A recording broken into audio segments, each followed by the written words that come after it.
What? Why are you shaking your head? You're welcome.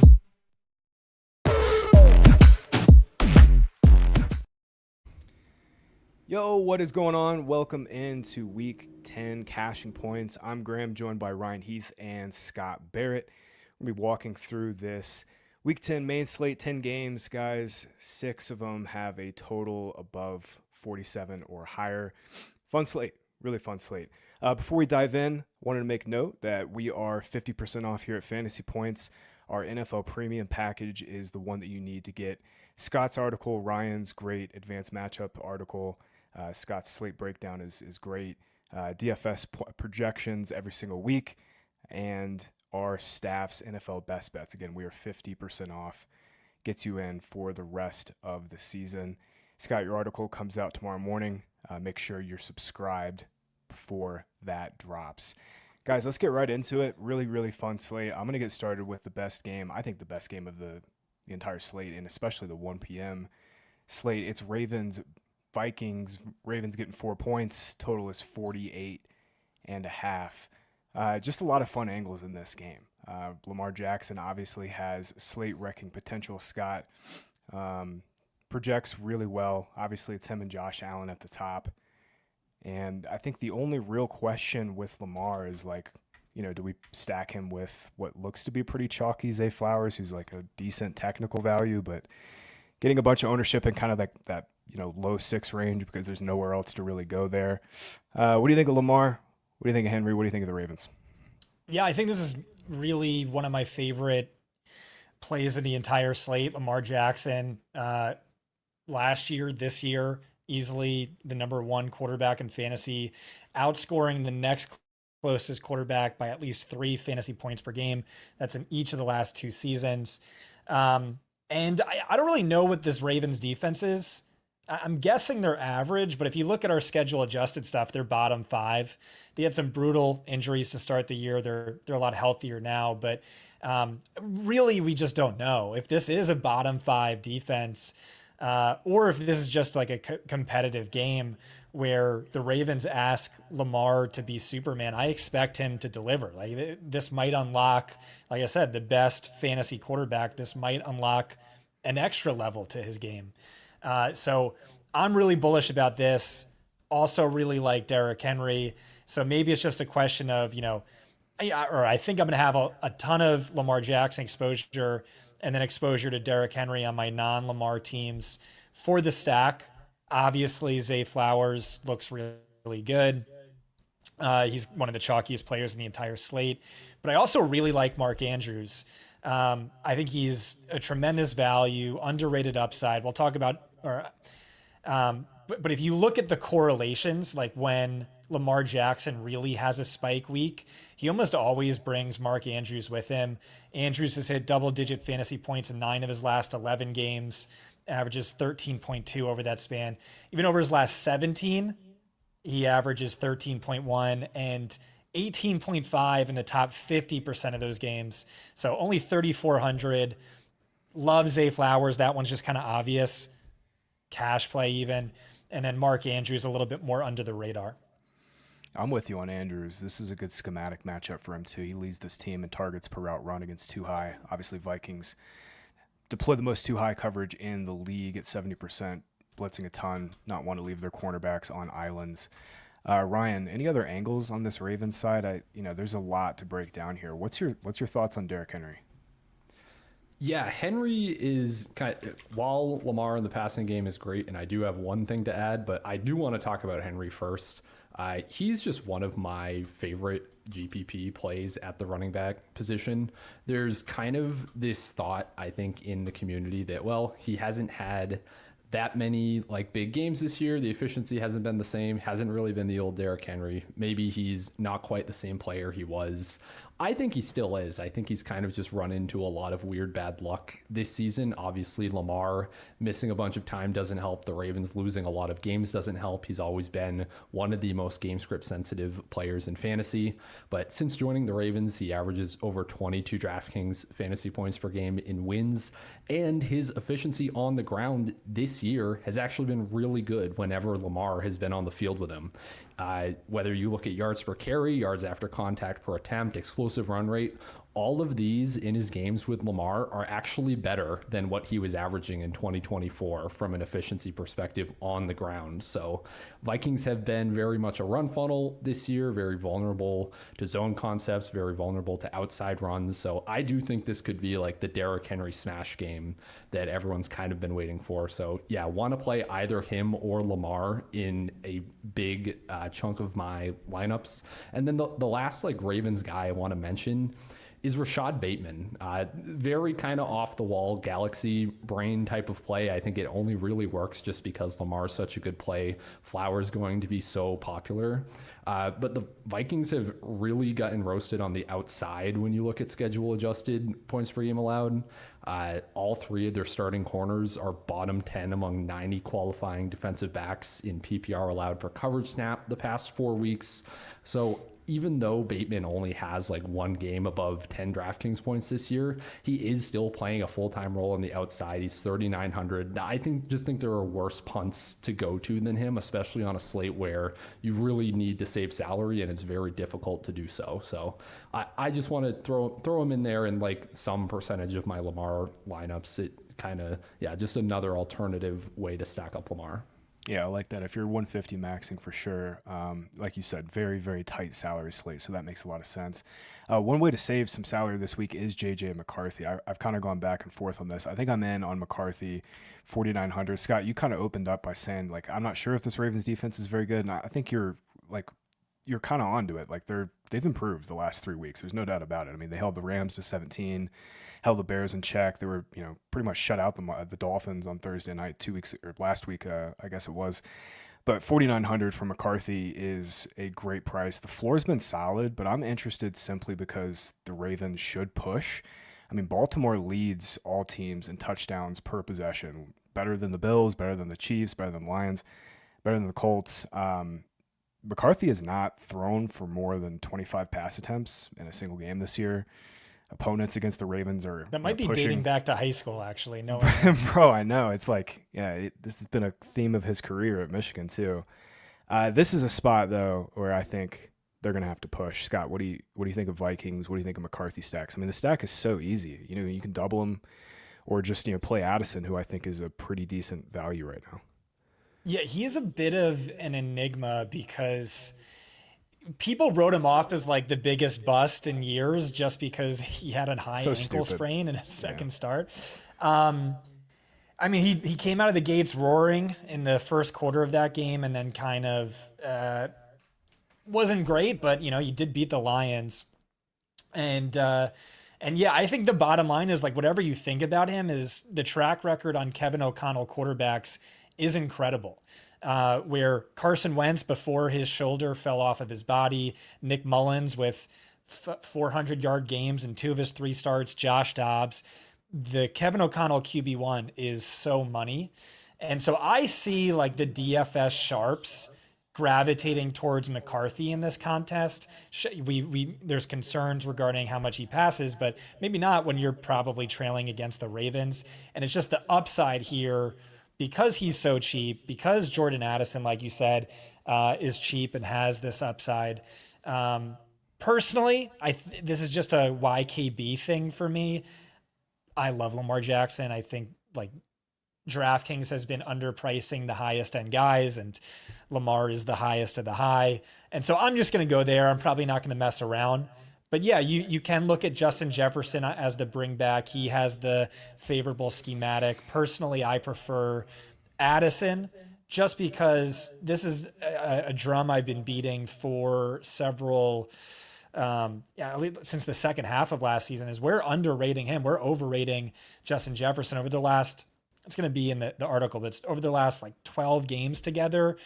Justin Jefferson is averaging like 16.5 fantasy points per game, but Addison is averaging 16.1. And so Jefferson only outscoring him in 55% of those games. So yeah, I think he's underrated. I think he's seriously mispriced. I think there's pretty good upside there.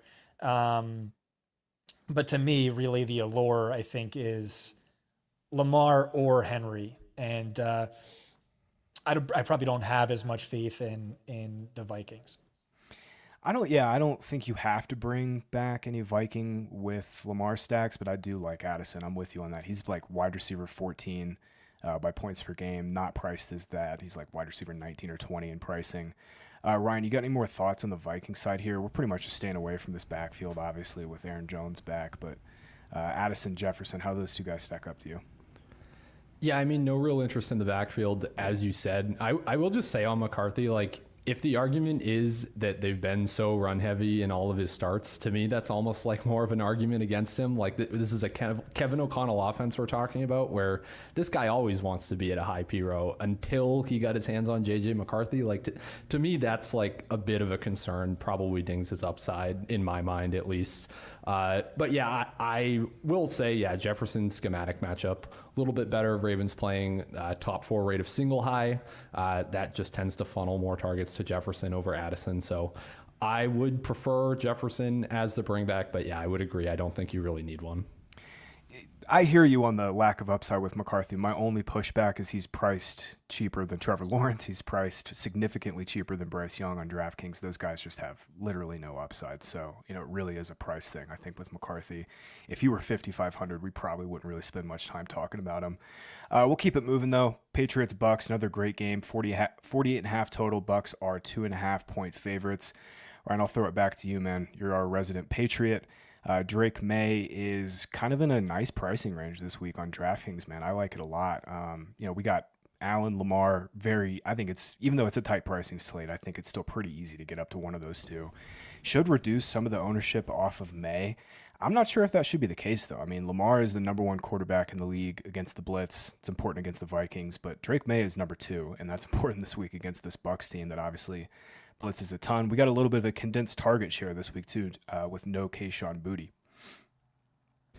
Yeah, no, I really like May. I want to play some Drake May every single week. I made that commitment a few weeks ago when it really just hit me, like, this guy can completely blow up a slate at any point. And yeah, I think this is a great matchup game environment for that to happen. As you said, his numbers against the blitz are great. His deep throw rate goes way up against the blitz as well, kind of helps out the game environment even more. Buccaneers top 6 pass funnel by pass rate over expectation allowed. So May is really solid. Definitely want some of him. Obviously, always with May, the tricky part is who do you stack him with? With the Buccaneers, it kind of pushes me in two directions, both with them blitzing and also with them just tending to funnel everything underneath. That kind of leads me to Stephon Diggs, who leads the Patriots in target share, targets per game within 10 yards of the line of scrimmage, and also to Travion Henderson. I do think that you can just play May and Henderson together. Henderson at just 5,600 with Ramondre Stevenson out. While it's not like he got every single carry, like we don't necessarily know that he's going to get the goal line work. He did have 5 targets within 10 yards of the line of scrimmage last week. Had the most XFP of any Patriots running back in a single game last week, just because he was on the field so much, running so many routes, commanding so many targets. I think he's top 6 among running backs in targets per route run this year. So I could see Henderson getting there, just whether it's through catching a touchdown, explosive plays in the passing game. So yeah, I think May plus Diggs and May plus Henderson are going to be the 2 main ways that I play it. We'll see if ownership sticks on Travion Henderson. Obviously, if we get Kyle Monangai, they're both the same price. See if DeAndre Swift plays. But, ownership projections are very light on Travion Henderson. I'm with you. I think he's an awesome play. Outsnapped Jennings 9-3 in the red zone. And like you mentioned, got a ton of passing down work. The only pushback I have is this, Tampa Bay defense has been great against the run. But still, great price for him. Scott, you got any other different thoughts on the Patriots, man? I mean, it's pretty straightforward, I think, with May and Diggs and Henderson, kind of like Ryan was saying. And I'll flip it over to you for your boy Mika Egbuka. Looks like he's just set up for a monster role in the back half of the season. And, he's priced, I think, just right at $7K. Low-end wide receiver 1. Yeah, so I don't really agree on Henderson for tournaments. I just question the touchdown upside, so I just feel like he's a little overrated. He only handled 14 of the team's 25 backfield carries. I get he had a 75% snap share, a 17.2% target share, and they are going to be trailing in this game. But I mean, this is also a player we just like made fun of every single week. I do like Diggs. I think he makes the most sense, but I don't want to sleep on Kyle Williams just because he's 3K minimum price. Literally no one is talking about him. No Kayshon Boutte. He's going to have a real role in this offense. And like, that seems like a valuable role when your quarterback is playing at an MVP level and he loves to spread the ball around. Hunter Henry's also cheap, so he's in play. I probably wouldn't go there personally. And then, yeah, Emeka Egbuka, I think this is like a nut spot. The stat that I kept referencing with him was you look back 2 years ago, it was, or last year, Chris Godwin ranked behind only Jamar Chase in fantasy points per game. He goes down. While he's down, Mike Evans ranks behind only Jamar Chase in fantasy points per game. He goes down in the 3 games without both of them. Kate Otten is putting up like 21 fantasy points per game. So it seems like the number 1 wide receiver in a Baker Mayfield offense is super valuable. He was a top 3 fantasy point per game wide receiver his first 5 weeks, picked up a hamstring injury, wasn't productive, but the volume was there. And now it looks like he's fully healthy off of the injury report following the team's bye. Christian Gonzalez isn't really a worry in the sense that he hasn't shadowed this year. Drake London just beat him up. You can quibble with it because, I mean, both corners are good. New England's allowing a first read target share at the second lowest rate. You could, I don't know, you could quibble with it, but really I think just Tampa Bay, number 1, such a smash. I will say, however, Nick Spinola in his coverage shells article, and he's been great at finding these off the wall arguments that no one else is on and just like nailing it at an insane clip. He does not think it's the Emeka Egbuka show this week. Maybe he's worried about the injury, the first read rate allowed. He likes Tez Johnson, who is our top wide receiver by fantasy points per dollar. And he also likes Kate Otten, who's one of our top value tight ends. I saw you nodding your head, Ryan, so I don't know if you wanted to chime in on Tez or Kate Otten. Yeah, I mean, mostly on Tez, I really like him. I prefer him to Egbuka based on salary and ownership, of course.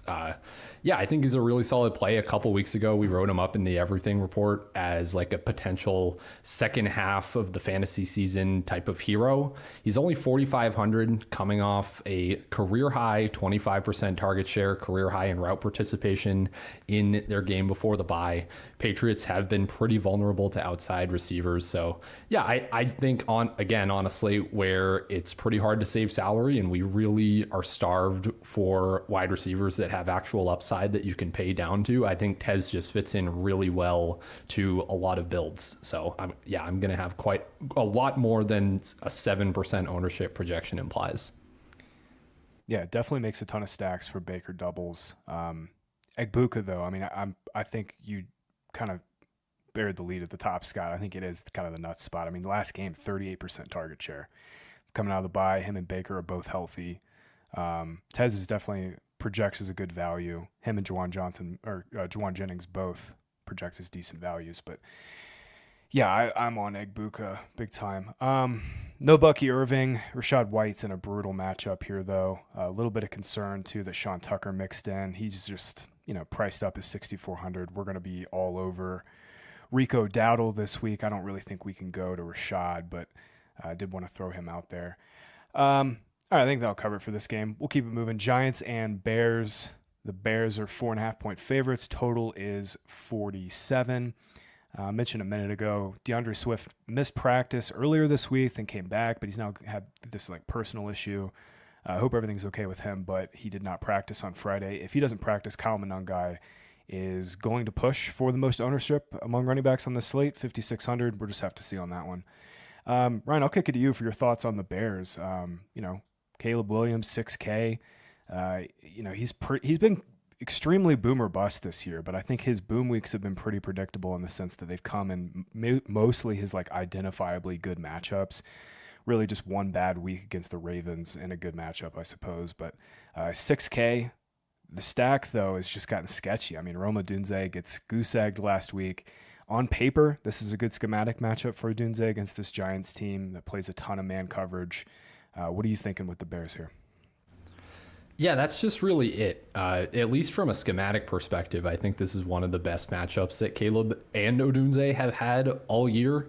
And what you say about Odunze's recent struggles, at least part of that is just that Caleb can't get past his first read. And we see this in just his splits when he's targeting his first read versus all other throws. He's one of the most efficient quarterbacks in the league on his first read and one of the least efficient after the first read. So anytime he's playing a defense like the Giants that are going to play a ton of man coverage, and the Giants rank sixth highest in first read throw rate allowed, then I'm interested in just Caleb plus Odunze, where he is the first in the progression.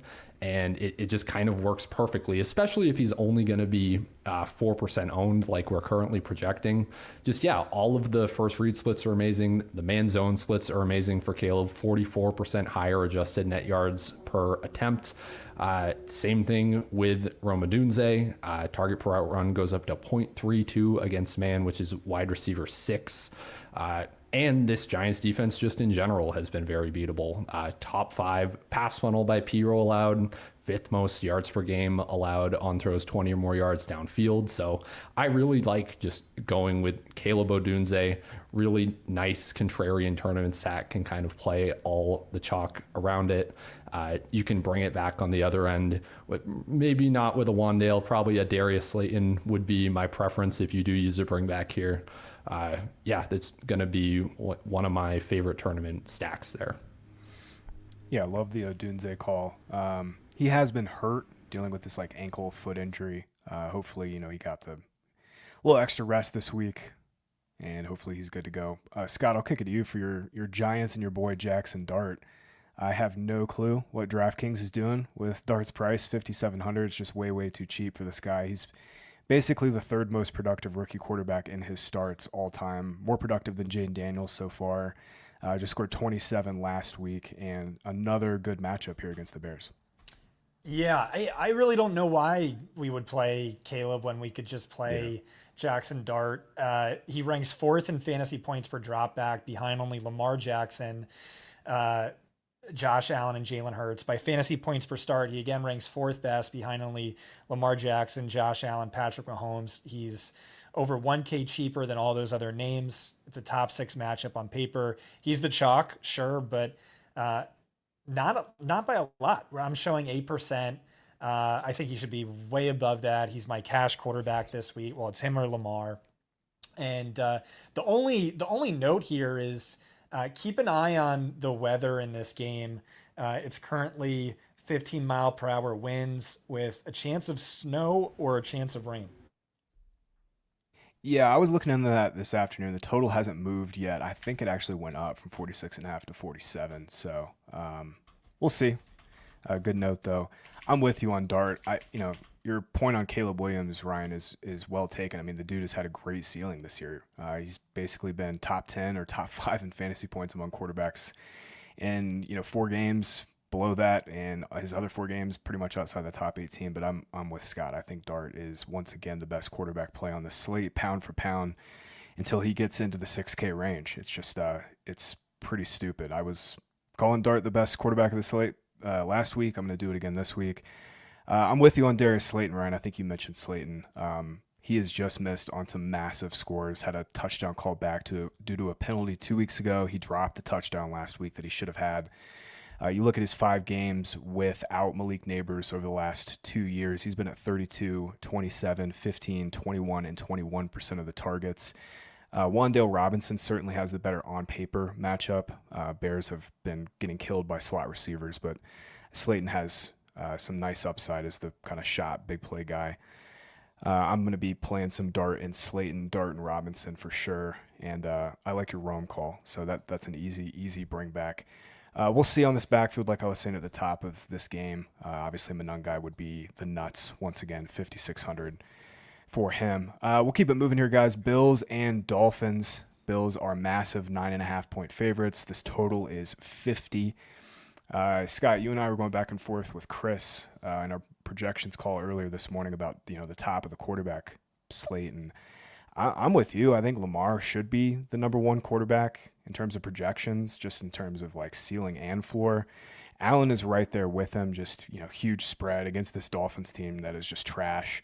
The problem is the stacking partner is usually not like the guy that has a ton of upside. Kincaid got there last week. Shakir got there 2 weeks before. What do you think of the Bills? What do you think of Allen? What do you think of James Cook? Yeah, I love Lamar. I really think that's the move over Josh Allen, but Josh Allen's only 200 more expensive. The Bills' implied point total is 4 points higher than the Dolphins, and he really has this clear propensity to break the slate. You could just get the team scores 4 or 5 touchdowns. He can get one of those through the air and 4 on the ground, just bury the slate. So yeah, he's also going to be lower owned than Lamar. So he's in play. I'm still personally going to stay true to my guy Lamar Jackson, but for sure in play. Like you said, he's tricky to stack. Shakir's really been the one. It just hasn't resulted in any meaningful production. Certainly not spike weeks for DFS.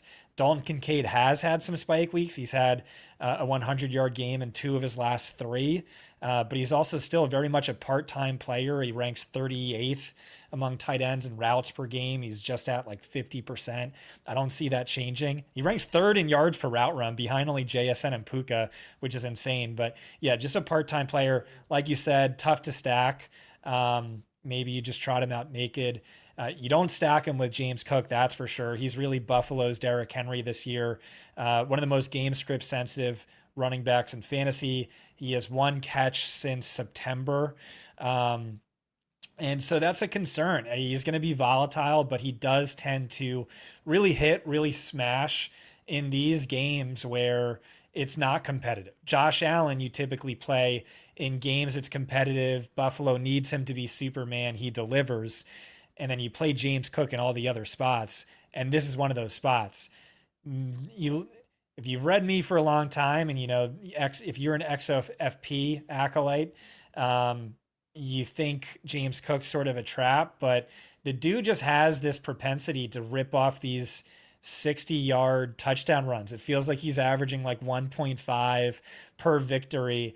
And so yeah, he's just maybe the new Nick Chubb, the new Derrick Henry, outlier in terms of efficiency. So yeah, if you're not going to play Josh Allen, you really do have to consider James Cook. Maybe James Cook stacked with Buffalo's defense as well. Yeah, anytime Cook is going to be probably sub 15% in tournaments, I'm going to be playing that, especially Ryan, since we have Devon Achane projecting as correct chalk. I mean, Achane's way too cheap at 7,400 for, his upside. His floor has been great. Miami is super simple this week with Waddle and Achane, but I'll let you talk through what you're seeing with Achane in this spot. I think McCaffrey is clearly the top projected running back on the slate. I think you could argue that Rico Dowdle maybe should be number 2, but Achane is that guy right here. Yeah, so I mean, I'm going to prefer Achane as a play straight up to Christian McCaffrey, just with the salary savings you get. Every dollar is very important on this slate. And I think Achane has a similar floor and similar upside in this matchup. 19 expected fantasy points per game since Tyreek Hill got hurt. He has the same exact target share as Jalen Waddle. And it's just a perfect matchup on the ground for him as well. We've seen high rushing efficiency Achane come back this year somehow with what a dumpster fire this Dolphins team has been. The guy is very efficient on the ground, and the Bills' most extreme run funnel in the NFL by PRO allowed. They are also top 5 in yards per carry allowed to the outside, to the C and the D gaps. And that's where 64% of Devon Achane's runs have gone this year, which is the second most of any qualifying running back. But yeah, all of kind of the rushing matchup stats are great. Whether it's adjusted yards before contact per attempt allowed with the Bills as well, the sixth most. So I just really love Achane's combination of floor and ceiling. Definitely going to have more of him than McCaffrey. Not that McCaffrey's a bad player or anything. They're both great. And yeah, then I think Waddle is also really interesting. He has just kind of stepped up as an alpha wide receiver one since the Tyreek Hill injury. He had this like completely ridiculous 36-yard play called back last Thursday night due to this like completely phantom Ollie Gordon tripping penalty. It like in real time you could just watch it like suck all the momentum out of the stadium and like out of the Dolphins to have any chance in that game. It wiped at least a field goal off the scoreboard. But if you just spotted him that one play and excluded the horrible weather game against the Browns, Waddle would be just over 21 DraftKings fantasy points per game since Hill was out. This Bills defense has been getting roasted by opposing wide receiver ones, allowing the second most fantasy points per game to wide receiver ones with over 20. So yeah, Waddle kind of at 6,400, like a single digit ownership. He's like a really solid, just kind of one-off GPP play as well. And if I largely agree with all of your guys' analysis on Josh Allen. I do think Lamar is clearly the better play, but I would kind of want to have Waddle as the bring back in any Allen lineups, just because I think that's like a more surefire path to this game kind of being competitive and shooting out, that it's probably Waddle that is getting there and driving the game environment like that. Yeah, Waddle's in a weird pricing range too. We've kind of got this like dead zone in the 6K range at receiver. Like you're going to want to pay up or pay down. I'm with you. Waddle's a really strong play. 5 or more catches, 80 or more yards in every game except for the one. Like you said, he against the Browns in that weather game. Scott, got any other thoughts on Miami here? No, I don't think so. Yeah. Pretty straightforward, man. Just Achane and Waddle. I think with Allen, you can play him naked with just Waddle or Achane. You can play them both together if you want to do that as well for this game. I mean, it's the highest total game on the slate for a reason at 50. All right, I saved the 3 worst games in the 1 p.m. window for last, and for a reason. All these games are brutal from a total perspective and brutal from just like a DFS perspective. Jags are 1.5 point favorites against the Texans. 37.5 is the total. Man, Scott, there's not much in this game, to be honest. Like Jags side, Parker Washington is priced up from 3,700 up to 4,700. He's still a pretty decent play, but not nearly as good of a value as he was last week. He's also going to be a lot higher owned. Is there anybody you're interested in on the Jags side? Yeah, actually quite a few, to be honest. Is it Trevor Lawrence, your boy, your favorite quarterback of all time? I thought about it. I don't think so. Partly Okay. because Travis Hunter, IR, Brian Thomas Jr. out, Hunter Long is out, Jacoby Myers, who knows how much he's going to play. We're putting it at 67% route share in our projections. And that leaves the last man standing, Parker Washington, who balled out last week. Team high 9 targets, 90-something yards. Very quietly ranks 16th among all wide receivers in targets per route run. He's seen 9 or more targets in 3 of the 4 games. He's cleared a 36% route share. He's looking at a 90% route share this week. I personally like him more than Juwan, who is going to be way more highly owned. I'm showing just 4% for Parker Washington. I also like Travis Etienne as another sub 5% play that no one else is on. Actually, we're showing 11% there, but stack him with the Jaguars defense. That's one of the best defensive plays in the slate. Volume has been really good in positive game script spots. Ryan Heath and I both Basil Tootin truthers, but doesn't seem to be moving in that direction. In Jacksonville's wins this year, Etienne is averaging 17 carries, 2.8 targets, 15.4 XFP, 15.6 DraftKings fantasy points per game. He's priced well below that. They're coming off of like their most run heavy game of the season by far. He's coming off of a season high 27 touches. Not the best matchup on paper, but the game script should be good. And just based on those stats, I think there's something there. Ryan, I noticed you left a note to me on Travis Etienne. I haven't read it, so why don't you tell me live whether you agree with this or disagree with it? No, I mean, my note wasn't even really a take of my own. I was just telling you that Max Toscano, who joined myself and Jacob Gibbs on Mastering Matchups over on Beyond the Box Score I gotta watch yesterday. That's a great trio. Yeah, awesome show. But one of the handful of like 10-minute plus rants that Max went on was basically how he really likes Travis Etienne this week because the Texans kind of do something weird where in how they space their defensive ends like along the line, and it makes them really bad at defending the outside run. Max explained it much better than I'm going to be able to on this show, but yeah, it was just a interesting little added angle that like popped up in my mind when I saw that you had also arrived at Travis Etienne. So I do think that's pretty interesting. I mean, we love Liam Cohen running backs, right? And so I do think there's something to that game script component where he has, at least the volume has been really good.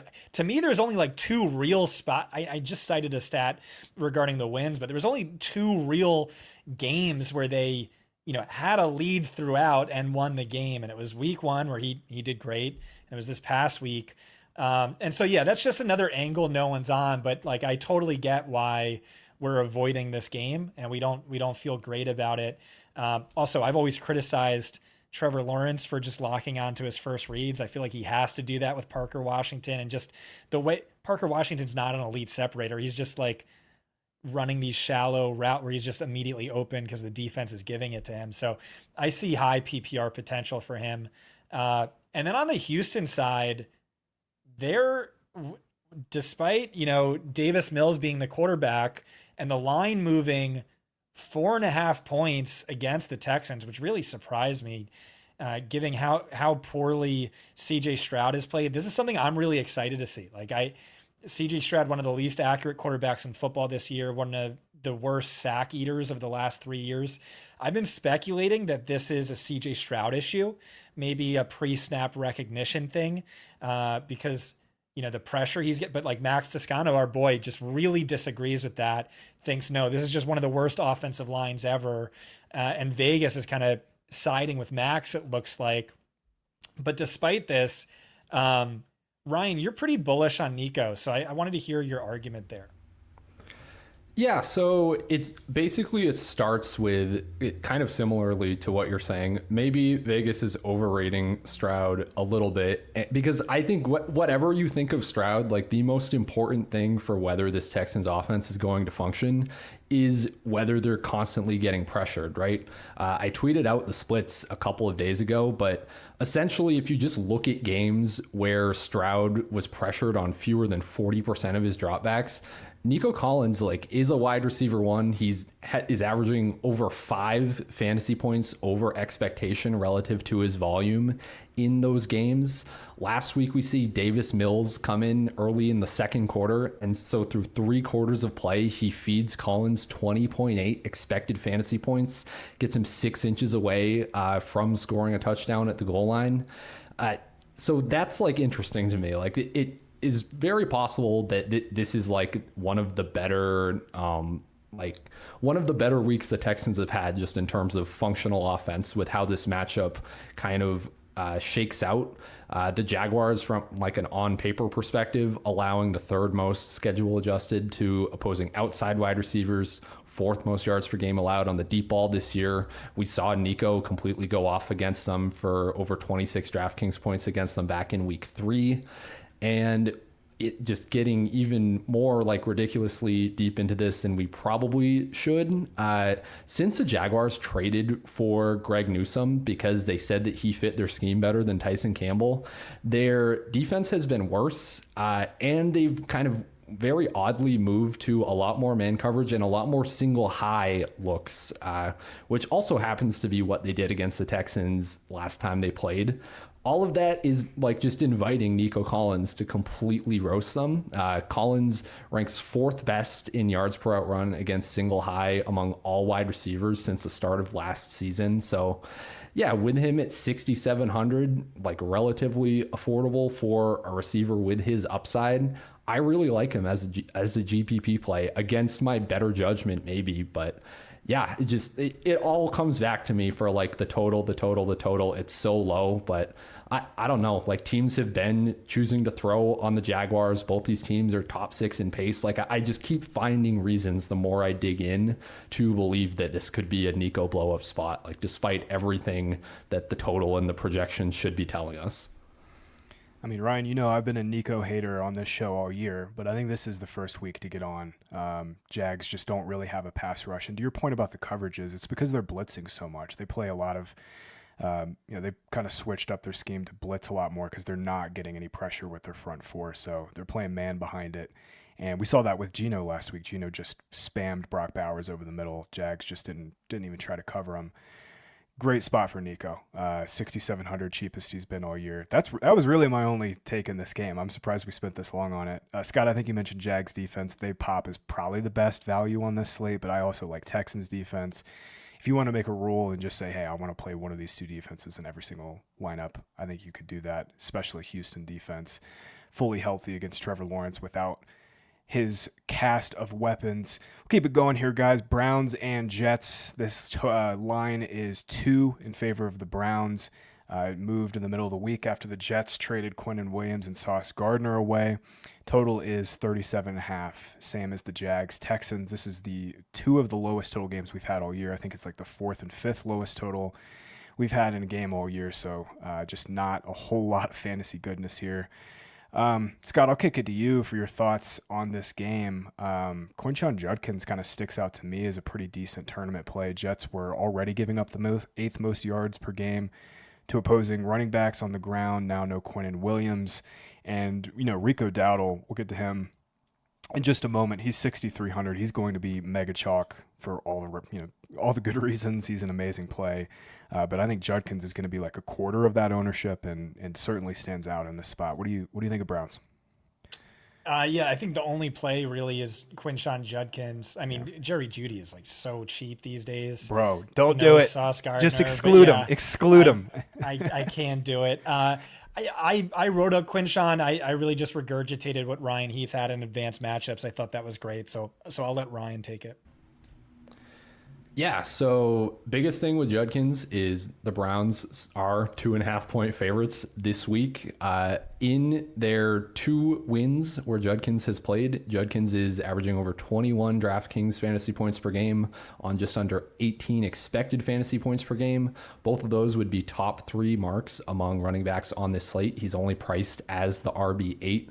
And also kind of fun, the Jets are allowing the most yards per carry of any defense on A and B gap runs up the middle.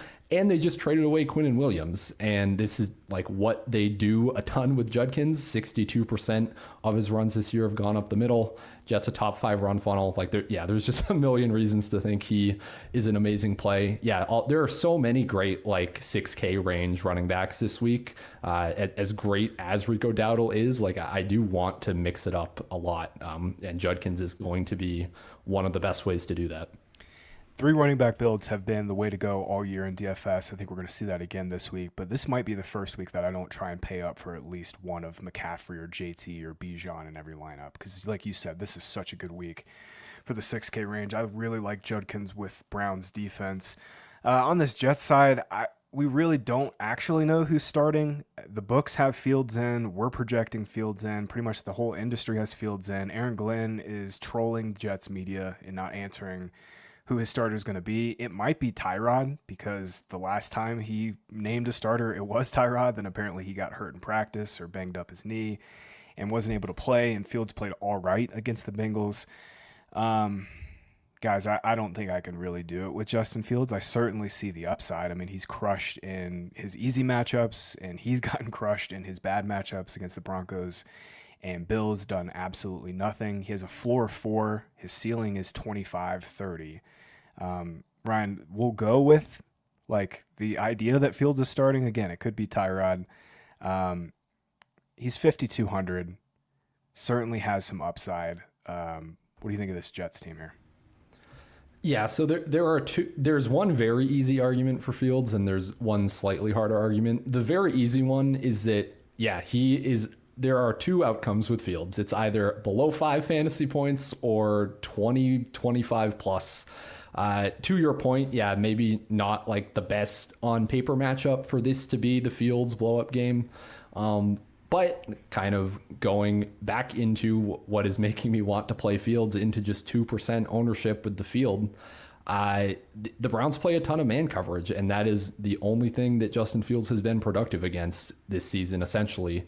0.91 fantasy points per dropback against man, ranks bottom 5 against zone. Even if you widen it out to the past 2 years, his fantasy points per dropback against man is roughly double what it is against zone. This is not all that uncommon, kind of like we talked about with Caleb Williams. For guys that struggle to process, mobile quarterbacks will sometimes have a bit easier of a time against man coverage as well. So for all those reasons, I think Fields is a pretty interesting play at just 5,200. The stack is clearly Garrett Wilson and nobody else. He's pretty interesting too for similar reasons. Like, all of his splits against man coverage are really strong, nearly a 40% target share against man this year, 74% boost to his yards per out run. And kind of on the other side of this Tyson Campbell trade, that hasn't been working out too amazingly for the Browns either. We saw DK Metcalf put up nearly 20 DraftKings points on Campbell on the outside back in week 6. They had the weather game against the Dolphins. And then Campbell did get hurt for part of this, but on the outside, we saw Kayshon Boutte and Mac Hollins combine for over 30 DraftKings fantasy points against the Browns in week 8. So this secondary is, while it's obviously a very strong pass rush and defense overall, this is a beatable secondary for Garrett Wilson. I think there's a very wide range of outcomes that he's kind of pegged to with Fields. So I think it's just a logical stack for tournaments. Can totally go belly up. They can totally combine for 6 fantasy points. But I think the ceiling is a lot stronger than you would expect from a game, again, with such a low total that is so gross on the surface. Yeah, I have no trust in Fields, but it is such a good spot for Wilson. He practiced fully today too, which is great for him. He should be full go, missed 2 games with that knee injury, and he is mispriced. I think the one bull case for him in DFS this week is we're going to see a ton of ownership on Flowers, Diggs, probably a little bit of ownership on Waddle as well. Wilson's probably going to be 5-6% owned this week. Certainly decent case for him and a great matchup, to your point. All right, we'll keep it going. Last game of the 1 p.m. window, Saints and the Panthers. This spread is 5.5 Panthers. Total is 38.5. Scott, it's Rico week. It's Rico season. He's the best play on the slate, in my opinion, 6,300. He is off the injury report, fully ready to go. Any concern that this offense, struggles to move the ball maybe without Tet McMillan, who's dealing with this hamstring injury, or it's just it's Tyler Shook. They're running the ball a ton anyway. I'm just trying to nitpick into why Rico isn't the best play on the slate. What do you think? Nah, I think he's just a lock. We know this Dave Canales RB1 role is extremely valuable, and Rico Dowdle's playing one of the top 3 most efficient running backs in football. And he should get a ton of volume, especially with Tet McMillan banged up, and starting field position should be excellent against Tyler Shook. So fire up some Rico Dowdle plus Panthers D stacks.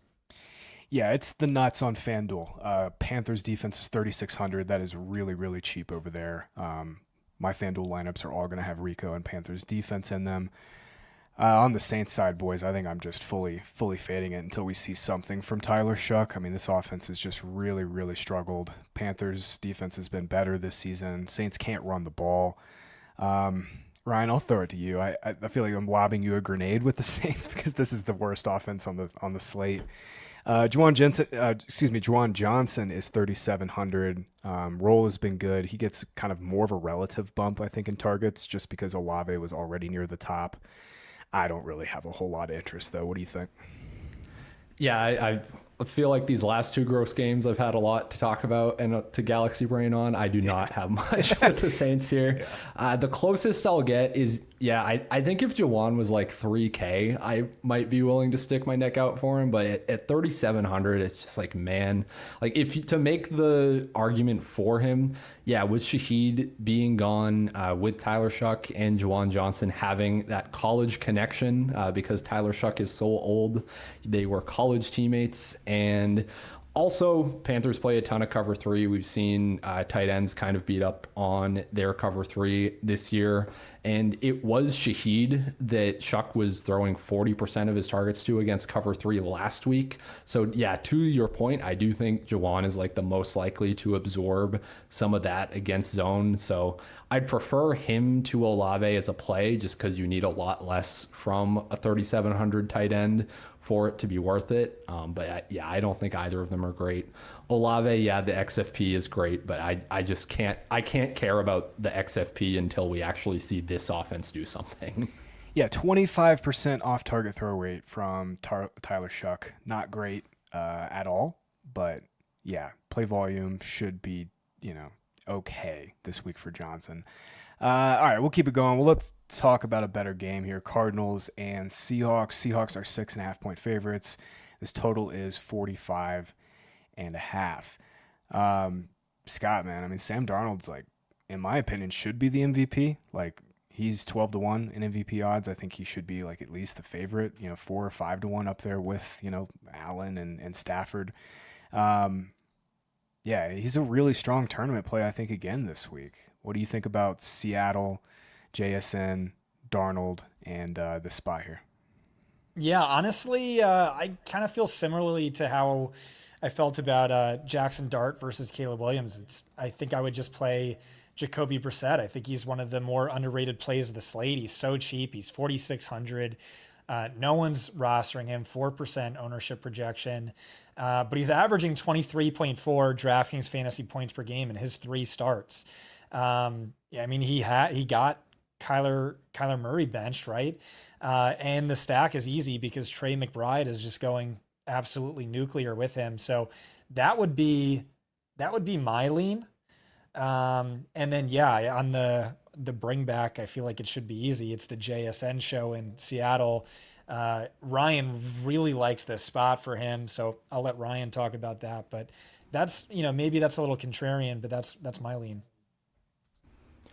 Yeah, no, I would agree here. I'd prefer, if I'm stacking, I'd prefer to play it through the Arizona side. I would prefer Brissett to like a JJ McCarthy as well. That was informing a little bit of my McCarthy bearishness that we mentioned earlier. But yeah, JSN is just awesome. I think you can almost just play him if you want to get like the Sam Darnold tournament production. JSN will have ownership on him, of course, but I think he's worth it. I think he's worth going out of your way to play some of him, to play him naked, to pay up to him. Honestly, it is very hard to pay up.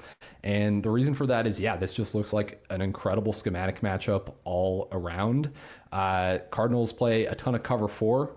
JSN averages over 8 yards per out run against cover 4 this year. Literally 42% of his receiving yards have come against cover 4, despite that only being on just over 20% of his routes have been against cover 4. So that's pretty insane already. Zane wrote an awesome article about this on the site this week, but basically, the Seahawks are getting all of these favorable looks because they pass out of heavy personnel so much, where all these defenses kind of match with base defense, and just it leaves them vulnerable to getting killed through the air when they have all this heavy personnel on the field. We have seen the Cardinals take the bait on this at a top 12 rate. 77% over the full season. They've gone base personnel against 12, 13, or 21 on early downs. So it's like a perfect spot for JSN to just continue being absurdly efficient, to continue just ripping off these huge plays. So yeah, really like JSN. Only other thing I want to say on the Seahawks is AJ Barner's kind of in play for me, partially because we see a lot.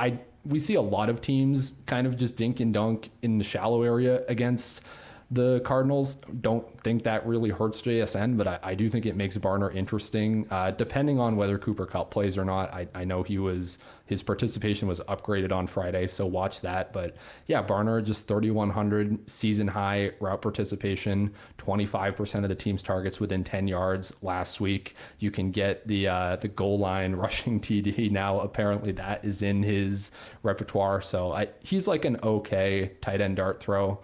I don't have all that much conviction on most tight ends on this slate, though, I will say, as like a rule. So just kind of play the tight end that's in your game stacks is what I'm really going to be doing this week, because it's just kind of a gross tight end slate outside of the obvious upside that Trey McBride offers that Scott just talked about. I really like the Barner shout, and Torrey Horton's going to miss this game. He popped up with a groin injury middle of the week. This is not a good week at tight end, like you're saying, but I think Barner, we were talking about this earlier this morning, who the best kind of punt tight end is. Mark Andrews is 3,400, obviously attached to Lamar. He's got a ton of touchdown upside, but I think Barner is right there with him at 3,100, so I like that shout quite a bit.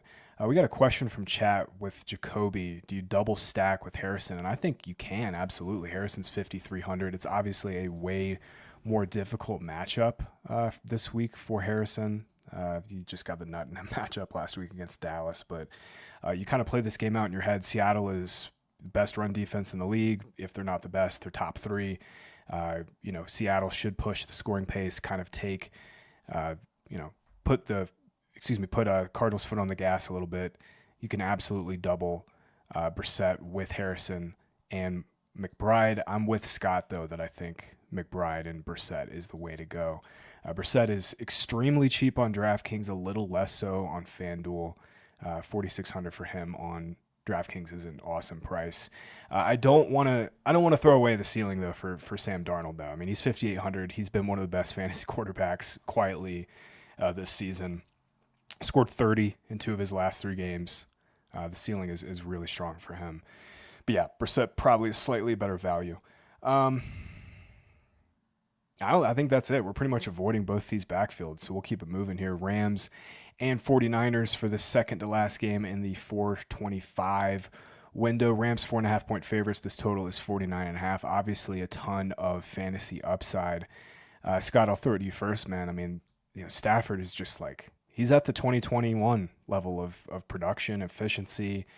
He's not taking sacks. His touchdown rate is absurdly high. He is priced up. It is kind of getting hard to double stack him, but I don't really think that matters. I think the Stafford Puka stack just projects extremely well. It's expensive, though, with McCaffrey. We've been saying all show. It's a pretty tight salary slate, but I mean, Stafford, man, he's just like a lock for 2 to 3 touchdowns, especially if, this Niners offense shows up in this game, scores, 49, 50 points. Oh, you're muted, Scott. We got him. We got him, guys. Stafford has exceeded 26.5 DraftKings fantasy points in 4 of his last 5 games. Josh Allen's only done that twice all year. Over this stretch, he leads all slate eligible quarterbacks in passing yards by nearly 200, by passing touchdowns by 4. What does that tell you? A lot of stackable upside. Kyle Shanahan has historically owned Matthew Stafford and and Sean McVay, but Stafford did get the better of him in week 5. This is a top 7 matchup on paper. Really high shootout potential, really great pace of play. So yeah, I'm into Stafford stacks, and I'll throw it over to Ryan to tell us why Puka is such a good play this week. Yeah, I mean, Puka always feels like a little bit self-evident to me. Of course, we would want to play Puka. But yeah, the 49ers specifically have been a massive slot funnel. Most schedule-adjusted fantasy points per game allowed to opposing slots over the past 5 weeks. Puka plays in the slot on about 40% of his routes this year.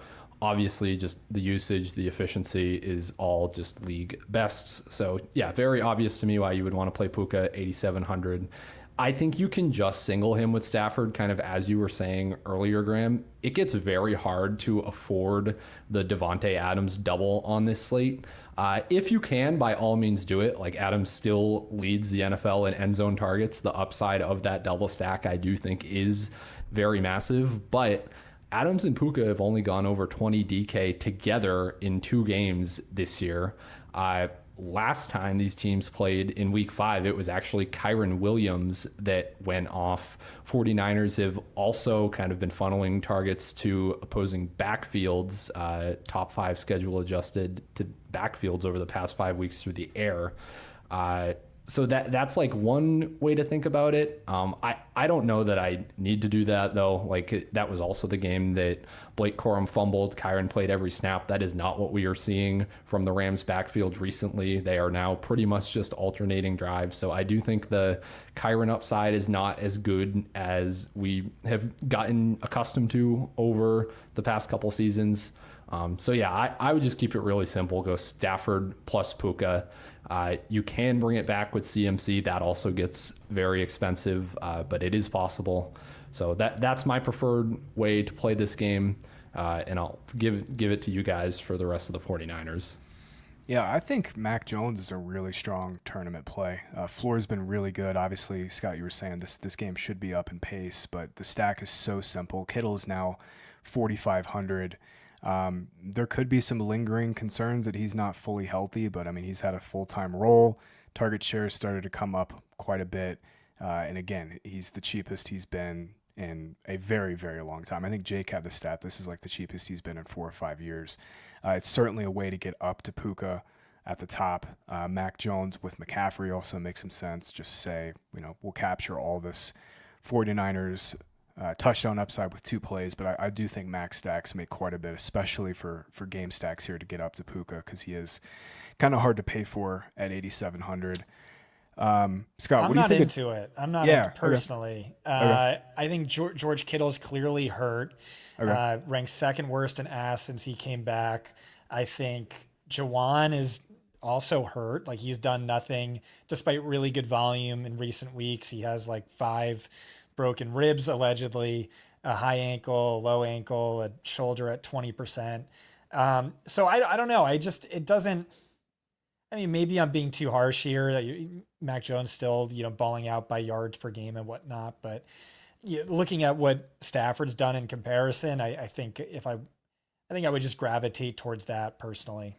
Listen, I'm with you. I kind of didn't love Mac when I was like doing my initial research for this week on Tuesday and Wednesday, but I mean, they have the same team total as the Patriots. They have a higher team total than the Vikings. There's some signal here telling us that the Niners are going to be pretty good here in this spot. I hear you on Kittle, though. That is a big concern. Juwan Jennings did practice full all week, so hopefully this is the healthiest he's been all year. I prefer Kittle straight up. Just the price is so nice for him. We didn't really talk McCaffrey. I don't really think we need to. I mean, he's pretty self-evident. He projects as by far the best running back play on this slate. He is probably too cheap, should be closer to maybe 9,500, but this is a really tight salary slate. This is the highest price he's been all season, but I mean, it's Christian McCaffrey scoring 22 DK every single week. He does it without scoring a touchdown. I don't think we really need to talk through it all that much. All right, guys, we'll finish it out here for the last game of the slate, Lions and the Commanders. Lions are going to be really pissed off after flopping against the Vikings. They're 8.5-point favorites in this spot. The total is 49. They're getting Jaden Daniel-less, Terry McLaurin-less, Commanders team here, Ryan. I think this game, while like the total is huge, Goff as a favorite is always something we're interested in. There's like no ownership on this game. Amon-Ra projects for, his usual 15 to 20%. He's a little bit cheaper than Puka, a little bit cheaper than JSN. I think that's like my main draw to Lion stacks this week is Goff is not going to be owned at all. They have a great team total. I have no respect for this Washington defense that's just getting rinsed, and they've been getting crushed by slot receivers. So I think it makes a ton of sense to play some kind of contrarian Goff, Amon-Ra, and maybe a little Laporta double stacks here in the spot. What do you think of Lions? Yeah, I mean, I think you just laid it out really well. The case really is just that the Commanders have gotten killed in the slot, but the fewest schedule-adjusted fantasy points per game to outside wide receivers. So it's just a perfect Amon-Ra St. Brown kind of smash spot. makes sense to pair him with Goff. I would really prefer like the Stafford Puka kind of version of like the similar single stack in the other game we just talked about. But I do think this one, it's on the list. It's not like at the top of my list. So yeah, that's pretty solid. I have a little more interest, I think, in the Lions backfield. So we've seen the Commanders allow the fourth most schedule adjusted fantasy points per game to opposing running backs the past 5 weeks. They are, I believe, a top 6 run funnel by PROE. And we have both Jahmyr Gibbs up at 8K, who, yeah, he's an incredibly efficient player. The usage didn't really work out last week where he was just constantly getting caught in pass protection against all those Vikings blitzes. So that was kind of annoying, but he can absolutely break any slate. Nobody wants to play him because he's so expensive. So he's like an interesting GPP play.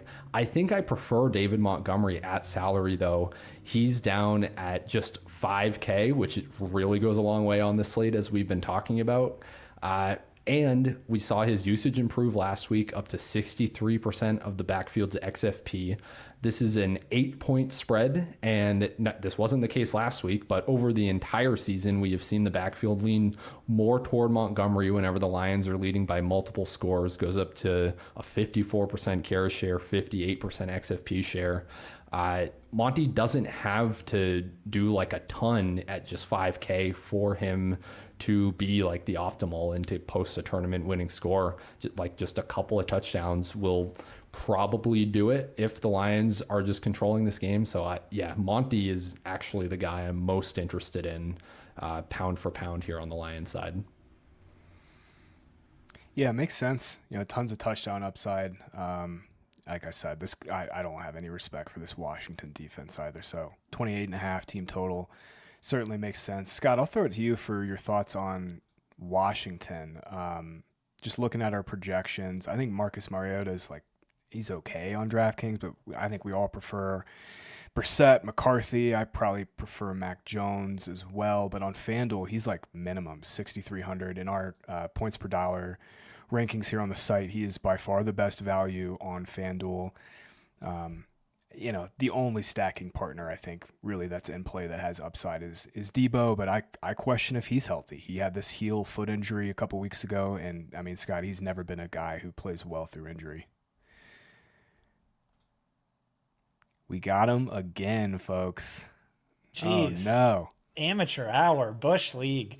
This is tough for me. I don't know if I'm being too contrarian on caching points because I'm so used to outside the box, but you have Chris Wecht writing up Debo Samuel, or not writing up, but in our projections, a top 3 cash play. And I get it just because there's no one else to throw the ball to. But like you said, yeah, I think he's banged up. I do. And he hasn't played well through injury historically.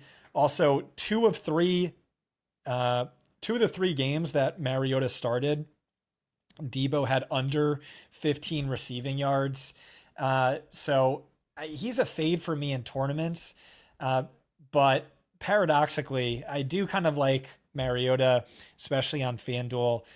This is a crazy stat, over the last 2 seasons, he ranks behind only Lamar Jackson, Josh Allen, and Jalen Hurts in fantasy points per dropback.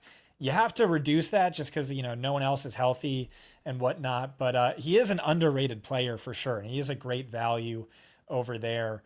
But I mean, if Debo's not getting it done, I don't know what happens. I think you could play him naked, and in this game, you play one of the backs or Amon-Ra. I think that's kind of the way to play it. Say this game does go over the total, play 2 lines with Mariota naked. I think that makes some sense, especially on FanDuel. Again, just 6,300. That's basically the min for him. I think Brissett is 69 over there. I think I prefer Brissett, but Mariota is definitely a good play. QB 10 in points per game in his 5 starts and relief appearances over the last 2 years. I think that'll do it. Guys, fun 10-game slate. Scott, you just mentioned it. You will be live with Neil tomorrow afternoon, as you always are, going through all of the positional plays on Outside the Box. Make sure you are tuned in to that. If you're not already, please subscribe to this channel. Like this video. It really does help us out quite a bit. I know It really does. Guys, this has been awesome. Week 10. Let's make some money. We will see you guys at the top of the leaderboards. What? Why are you shaking your head? You're welcome.